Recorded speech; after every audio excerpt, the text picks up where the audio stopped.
اعوذ باللہ من الشیطان الرجیم، بسم اللہ الرحمن الرحیم۔ مسافر کی نماز قصر کس طرح پڑھی جائے؟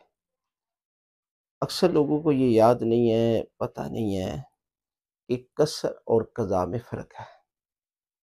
قضا وہ نماز ہے کہ جو آپ وقت پر نہیں پڑھتے، اور جب وقت ختم ہو جاتا ہے تو وہ نماز آپ پر قضا واجب ہوتی ہے۔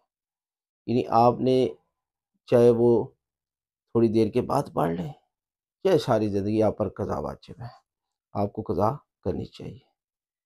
اور قصر نماز وہ ہے کہ جو آپ سفر پر جاتے ہیں اور وہاں پر جو 4 رکعتی نماز ہے وہ قصر ہو جاتی ہے، وہ 2 رکعت رہ جاتی ہے۔ مثلا ظہر ہے، عصر ہے اور عشاء، یہ 3 نمازیں جو ہیں وہ 4 کی بجائے آپ نے 2 پڑھنی ہیں۔ فجر تو پہلے ہی سے 2 ہے، اب وہاں قصر نہیں ہوگی۔ اسی طرح مغرب کی بھی 3 ہی پڑھنی پڑیں گی۔ اب دیکھنا یہ ہے کہ سفر کتنا ہے۔ آنے اور جانے کا 44 کلومیٹر سفر ہے، اور اس دوران اگر آپ وہاں نماز پڑھتے ہیں تو آپ کی نماز قصر ہے۔ وہ نماز کون سی؟ ظہر، عصر اور عشاء کی۔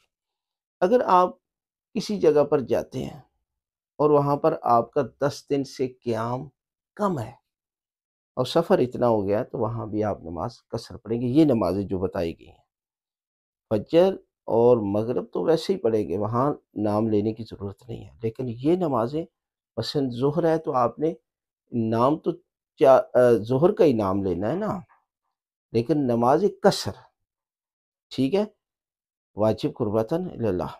اسی طرح عصر بھی ہے اور عشاء بھی ہے۔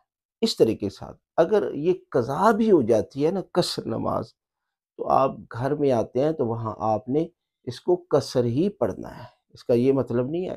لیکن ایک بندہ ہے کہ جو راستے میں اگر پڑھنا چاہتا تھا تو وہ قصر تھی، لیکن گھر پہنچ گیا، وقت بھی ہے، تو پھر گھر میں اسے نماز پوری پڑھنی پڑے گی۔ لہٰذا اس طریقے کے ساتھ اگر آپ نماز پڑھتے ہیں تو آپ کی نماز جو ہے وہ درست ہوگی۔